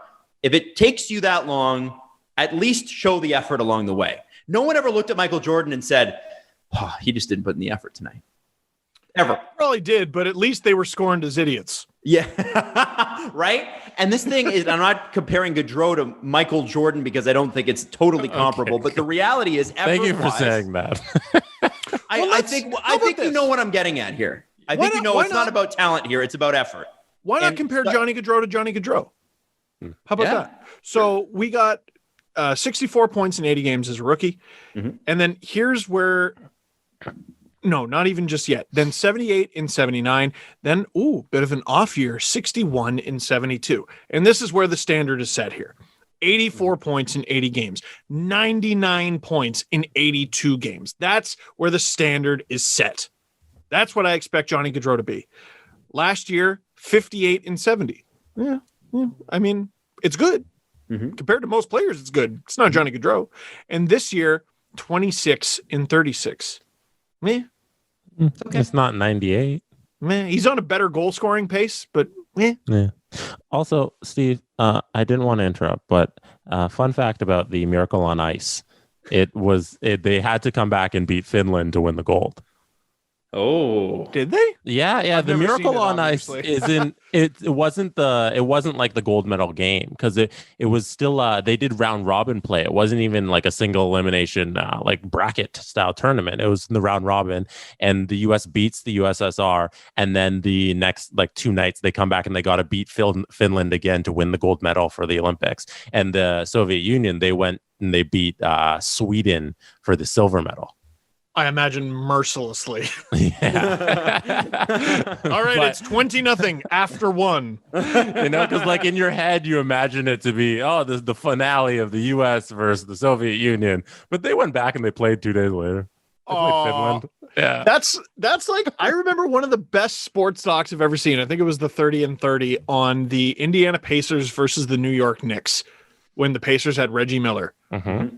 And I was so invested by the end of it. And then at the end, it's just the Pacers went on to lose in the conference final. And I'm like, that was a second round. That's a second round series. The one where Reggie hits like 9 points in 10 seconds. Is that the one you're talking about? I think so. I want to say it was the Spike Lee thing, and Little Town versus New York, and second round series. And I'm like, what? What? Oh yeah, and then they got eliminated. They weren't even close. I had no idea. Anyway, where Johnny Gaudreau would lose to answer your the question, Soviets. Jesse. Daryl Sutter is setting the tone for the next generation, built around Tkachuk. Gaudreau is gone. That's fair. We were talking about teams, and there aren't that many sellers. Flames are only 2 points out, but they've played 36 games to Montreal's 31. I mean, the Habs would have to go on some kind of slump, and the Flames would have to heat up. And even then, they're still tied with the Canucks, who have only played one more game. The Flames are a sleeper seller, and they're one bad week away from being a seller. Who's your guys' fourth team for that spot? Because we have kind of Edmonton, Toronto, and Winnipeg locked in for the top three. Who's your fourth team? I picked Edmonton to miss, which I was wrong about, but I picked Winnipeg. I would say Montreal. Yeah, I said Toronto, Montreal, Edmonton, Winnipeg. Toronto, Montreal, Calgary, Winnipeg were my North Division picks. It's amazing to me that more isn't being made about potential first round series, because let's assume the top four at least remains the same four teams. Forget about the order. Leafs first round series against Connor Hellebuck and the Jets. Oh shit. Leafs first round series against Connor McDavid and the Edmonton Oilers. Oh shit. Leafs first round series against the Habs in general. Oh shit. Steve, we're in for a good time. Steve, your bosses haven't told you, hey, this is the entire reason we did this. This is why they didn't have created the North Division. They didn't so have people to react like this. Yo, get a bunch of TV ratings. Yeah. There's no bad series. Any combination of those four teams, there's no bad series. Exactly. Any combination. If the Sens snuck into the playoffs, there wouldn't be a bad series. No, it's Canada. Okay, maybe. Like, sometimes you say things and it's a little aggressive. But yeah, that was a lot. It was a lot. But like, seriously, we're Matt Murray, the comeback kid. Like, man, that's what it would have to be. He'd have to win every game. I mean, they're not, considering how bad the goaltending's been, they're not that far out.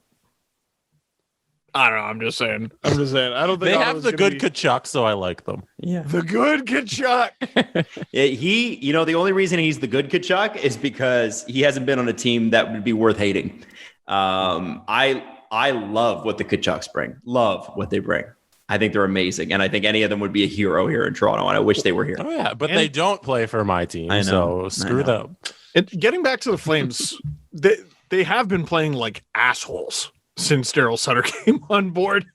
Lucic has just been brutalizing guys. He took out, I think it was Justin Bailey on the Canucks. He's basically done for the season. It was actually, someone caught it yesterday on his Instagram story. He was on his way to New York. And okay, if you play for a Canadian team and you go to the States, you're writing off a large chunk of your season. Forget the injury. You're probably not coming back. Another thing to look for, and I haven't seen a thing about it on Twitter, so I guess just nothing's happening then. Andrew Mangiapane should absolutely be getting suspended. For that cross-check? It's horrible. Mangiapane. I want to say, who'd he hit? Kyle Connor? I don't know. It's you go look at what Alex Chason. Oh no, it was Mark Scheifele. Mangiapane cross-checks Mark Scheifele like in the neck. And I don't know how you look at this and say it's any different from what Alex Chason did to Jimmy Vesey to get suspended from for a game. The only difference is Chason did it after the whistle and Mangiapane got 2 minutes for cross-checking. Cross-check the guy in the fucking neck. I don't care. Oh, he didn't initially hit him in the neck. It rode up his shoulder. Well, whose fault is that? Mangiapane's.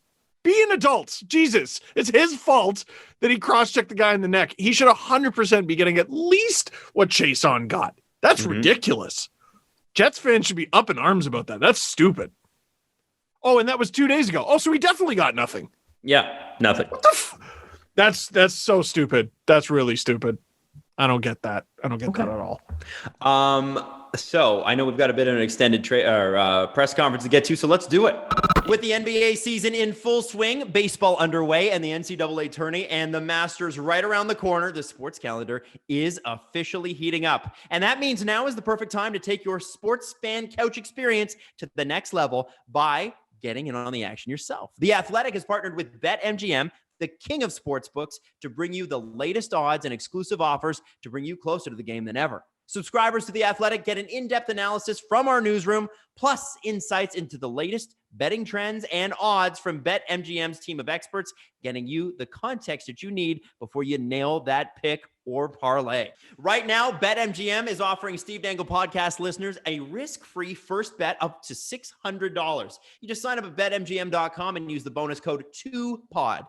TWOPOD, to take advantage of this special offer from the king of sportsbooks. This offer is for new customers. That's a risk-free bet up to $600 at BetMGM.com with the bonus code 2POD, TWOPOD. Visit BetMGM.com for terms and conditions. Cue the disclaimer. Must be 21 years of age or older to wager. Colorado, Indiana, Iowa, Michigan, New Jersey, Nevada, Pennsylvania, Tennessee, Virginia, or West Virginia only. Excludes Michigan disassociated persons. Please gamble responsibly. Gambling problem? Call 1-800-522-4700 in Colorado, Nevada, and Virginia. 1-800-270-7117 for confidential help in Michigan. 1-800-GAMBLER in New Jersey, Pennsylvania, and West Virginia. And 1-800-BETS-OFF in Iowa. In Tennessee, call or text the red line at 800-889-9789. If you or someone you know has a gambling problem and wants help, call 1-800-9-WITH-IT in Indiana. Promotional offer not available in Nevada. All right, so this is going to be a special episode because we have Zoo Corner and History Corner. We're going to start with Zoo Corner because we've been mean to Steve. So, Steve, this comes from Matt on Twitter. And this is a double whammy because not only is it about the zoo, but you will also be ranking by best. So, oh, yes, my specialty. Matt wants to know what's the best animal at the zoo. Take it away, Steve. I was about to say, what's the criteria? And then I remembered. Yep. Yes. So, by the way, I just realized there's all this Old Spice stuff behind me because we shot blue and white therapy today. Well, it's difficult. There's no more elephants. That makes me very sad. The Darwin fish tank is great, but that's cheating because that's dozens of animals. I'm going to say there are two animals in particular that adult or child alike always get a reaction. Hi, Adam. Adult or child always get a reaction. There's the otter. Everyone loves the otter. Did you fucking guys mute me? No, we can hear you. We're listening. What are you talking about? I saw you nodding your heads, and I'm just like, we're listening. We didn't do anything. We can't even genuinely give you a Zoo Corner and listen. Judging by your face, no. Imagine my launch Adam's History Corner was, hey, fuck you guys. Anyway, here's the history. Keep going. You're doing a great job. The otters. Kids and adults alike love the otters. And I think this is the exact name. The Lion-Tailed Macaque. It's a monkey, and it's called the macaque. And it used to be one of the first things you see if you go in the zoo. You have an option, go right or go left.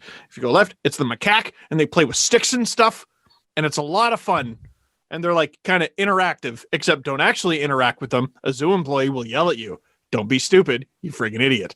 I am going to rank the otter as best, and the macaque as second best. And then I'm going to give it to the polar bear as well, because they're a signature part of the Toronto Zoo. And they're pretty unbelievable animals. Like, they're crazy. They are nuts. I was there when they fed polar bear a watermelon once. And when you see an animal bite a watermelon, you respect it. I gotta ask, what kind of lunatic do you need to be the person that has to sweep poo out of the polar bear spot? Oh, like you gotta be, if your job is to be the vet for a polar bear, you're insane. No, so the polar bear, like, people aren't just like, oh yeah, I'm real chill, I'm used to the polar bears by now, and they're like sweeping up after the polar bear while they're in there. I imagine the polar bear, they go into their little inside part and it's safe. The one that is really dangerous and the animal I don't want to sweep out at all is the Komodo dragon. Ooh. And the reason for that is their saliva is poisonous. And I think they have to wear a suit, like, just to go in there. It's their bites are pretty bad too, right? Like, aren't they? Like, you break your lethal. bones. Well, if they don't break your bones, you'll still die. And the way they kill their prey is they bite you, and they just follow you for a few days until you die, and then your dinner, and then they eat. Wow. Yeah, it's the Komodo dragon, man. The Komodo dragon is that's a scary animal. And if you want to see something creepy, you can either go to the zoo when COVID's over, or you can look it up on YouTube. Watch them run. Komodo. Almost every animal is faster than you think it is. Yeah. But the way they run, it's almost like their arms are like circles.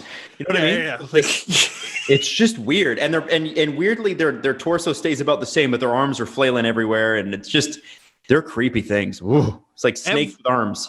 Every animal in the zoo is like the pinnacle of evolution. Nothing is wrong. Like, they're still on this planet for a reason. They're incredibly efficient, and the Komodo dragon's terrifying. Nice. So if we're ranking it by beast and then most terrifying, I'm going to say the Komodo dragon. I am sort of surprised you didn't put camels in there, because they're pretty cool and they've got tons of personality and spunk.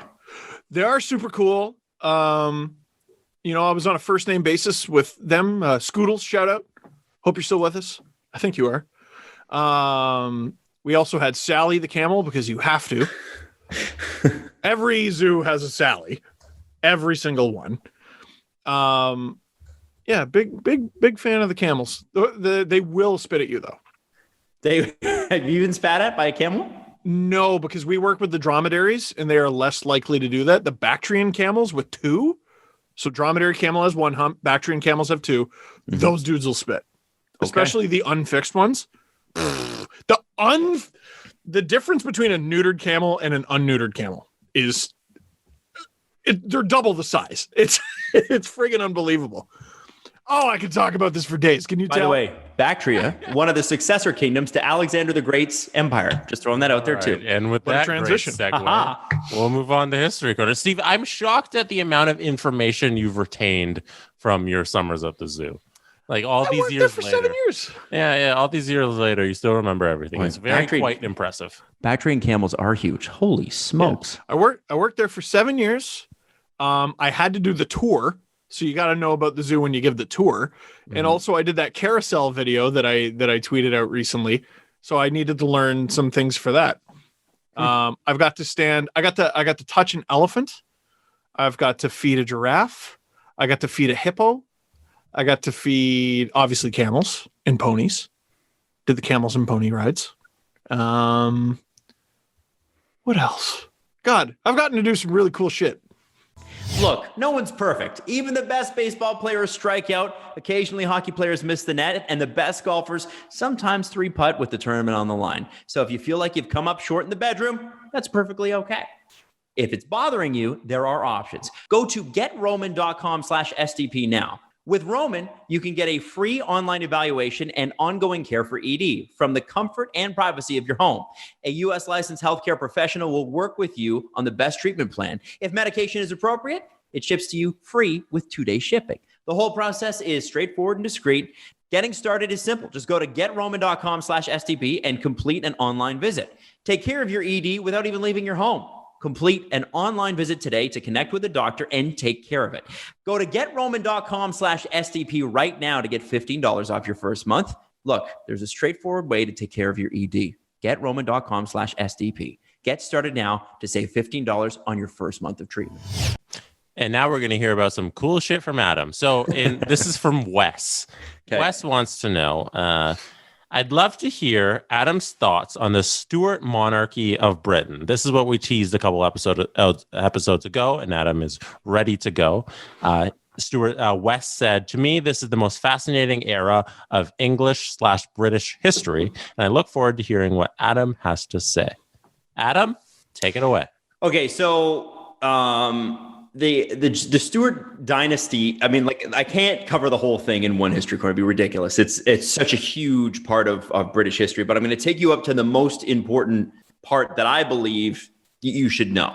And that's the War of the Roses, or the British Civil War, that included Ireland, Scotland, Wales. Everybody was involved. Okay, Jesse's getting up and he's leaving. He doesn't give a shit.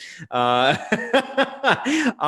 here's the deal: Stuart Monarchy is major for a few things early on, and this is during King James's time. This would be your Union of the Three Crowns, which is Scotland, Ireland, England.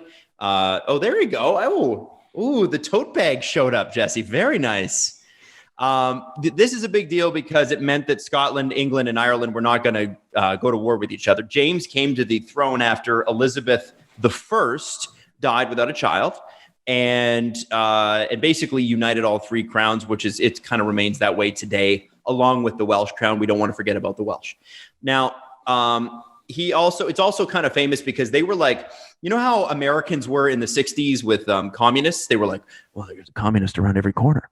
I want you to take that and imagine it's the 14 or 1500s, and it's Catholics.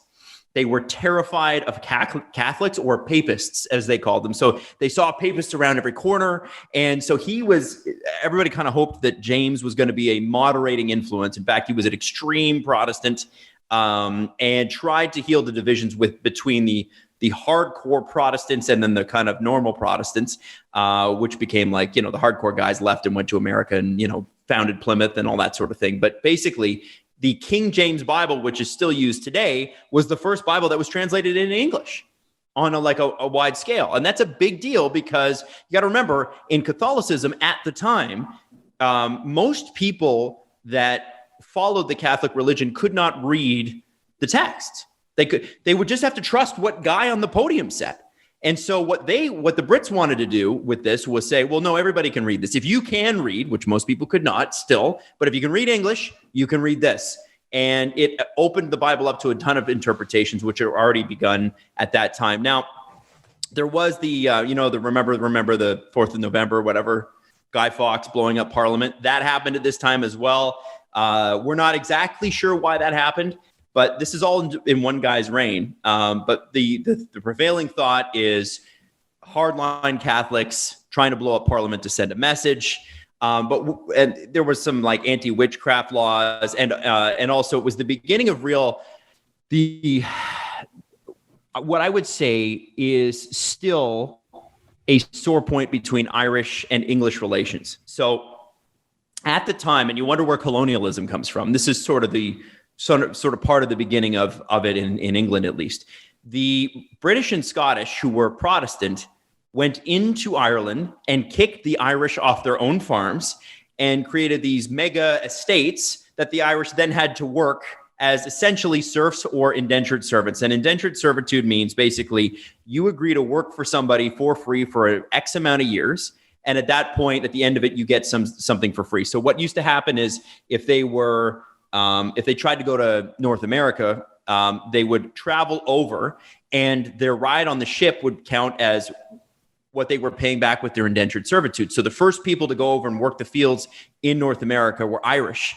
And they were the ones that had to pay 7 or 8 years of their life just to make the voyage over, just to potentially start a farm after that 7 or 8 years was up. It's crazy. And then the Atlantic slave trade happens after that, but we're getting ahead of ourselves. Now, more importantly, Charles, who is James's son, takes over, and he was not supposed to be the successor. His older brother died, and Charles is a bit of an abrasive idiot. So what you need to know is that it's like the spoiled rich kid. who has got a couple of friends who are kind of slimy and gross. And one of them was this guy named Buckingham. And Buckingham, nobody liked him. He was kind of a slithery guy. And Charles couldn't get Parliament to agree on giving him money. So he enacted what was called a forced loan on the British people. And basically, he said, due to an old, ancient law, I'm in a crisis state. Parliament won't give me money for the things that I want to do. I'm going to force a loan on you, meaning that they would just go to different towns across the country and take money and take things. And so you can imagine that made him extremely popular with people. And good luck ever getting that money back if you're a peasant, because they're never going to pay you back. It's a forced loan. You're never getting that money back. Buckingham used it to support Protestants in France during the 30 Years' War. France then declares war on England. It's a mess. And this leads to, in one way or another, the War of the Roses or the English Civil War. So what's important about the Stuart dynasty is it was not exactly well run, but Charles was the guy that gave up absolute rule. Now, the Brits always had Parliament and that sort of thing. So it wasn't absolute rule in the sense that in France, whatever the king said was done. In England, it was a little bit more like you shared some power with some local lords and that sort of thing, but still really the king had a lot of power. At the end of the British Civil War, the English Civil War, the government makeup looks completely different. And what you have is a move much more towards constitutional monarchy. The monarch, that was deposed, and there was, 3 different fights, and the Scots got involved and the Irish got involved. And really, it's so weird because the Irish end up screwed double and triple times. They got the worst end of the British Civil War, no question. And I think probably the lasting legacy of this is England becomes and Britain becomes the first place in Europe that takes a king, keeps them after a revolution, actually reinstitutes them, but limits their power. And that's created the government that you see today.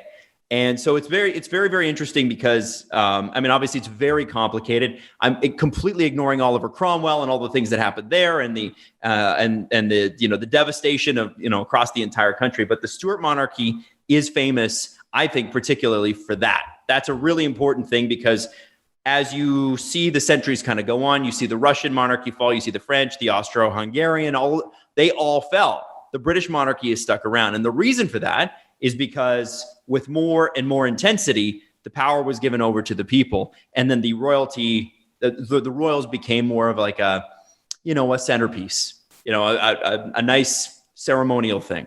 And it powered England, I think, to be the world's dominant superpower because they weren't reliant on, and I love Dan Carlin, favorite podcaster, says this, it's the genetic roll of the dice.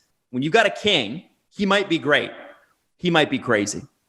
And so when you have a parliament that keeps the king in check, if he's not a great king, Parliament can still be great despite him. And England was able to do that. Now, this was a completely devastating, terrible time to be on the island. But after this, you have, the settlements had already started at Jamestown and at Plymouth. So they'd already made their way into America. So, there's 150 years there of colonialism that's coming. And economically, it boosted basically a broke country on an island into the world's foremost superpower on the backs of a lot of horrible things happening. But that's world history for you. So anyway, that's the Stuart monarchy. I hope that was interesting. There's so much there. It's very, very deep and very, very complex. But I hope I did an okay job of at least getting the early Stuarts out there for you. Did they have polar bears? They did not have polar bears. Camels? No. Although, actually, I think at the Tower of London, they had a zoo there at one point, and there were polar bears at the zoo at the Tower of London. And I know that because I went to the tour. Hey, full circle. All right, we have a very important question we need to get in from one Marilyn Dennis. So she wrote on Twitter to reply to the podcast questions tweet, is Adam wearing hair extensions? All right, Mom, cool. Adam, your mom wants to know, why is your hair so curly and long? It's my real deal hair. I just need a haircut. Haven't had one in 6 months because we can't get one. Steve, when was you got a haircut, right? Yeah, sure did. How did it Shout feel? out Durham region. How did it feel? Great. Liberating. Very good. Just to feel that cool breeze on the side of my gray temples. Just such good stuf. Okay. Yeah. We should give some context, by the way. Adam's mom used to be host of the Ricky Lake Show in Canada. Something like a very that. big Yeah, show. exactly. Anyway, listen, I think that's it for us today. Not everybody's mom writes into every podcast. That's right. That's true. We definitely Where's need to Tina? bring it up. Where My you at, mom's never Tina? done it. Yeah, what the So support your son. Sorry. Curtis Martin also wrote us in and said, the Blue Jays season starts on Thursday.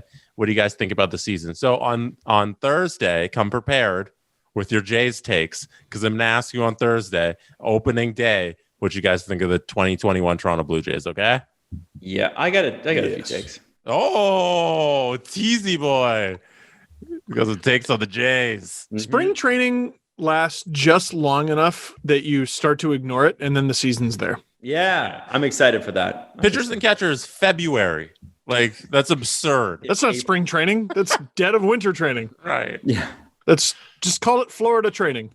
Well, you have to understand that, like, Steve, spring outside of Canada begins at a normal time in February for a lot of Does it? In Vancouver, you get grass in Vancouver in February. Wow. We just happen to live in a terribly wintry part of the world. I was about to say Vancouver's Canada's one-off, though. Yeah, that's true. Very, very true. Anyway, that's it for us today. We're going to be back Thursday. Hit us up with your questions, with your donations. Make sure you get in line to sponsor Who Wore the Crown. And we love you, and we will see you then. The Steve Dangle Podcast. Follow the guys on Twitter at Steve_Dangle, at Adam WYLDE, and at Jesse Blake. Connection complete.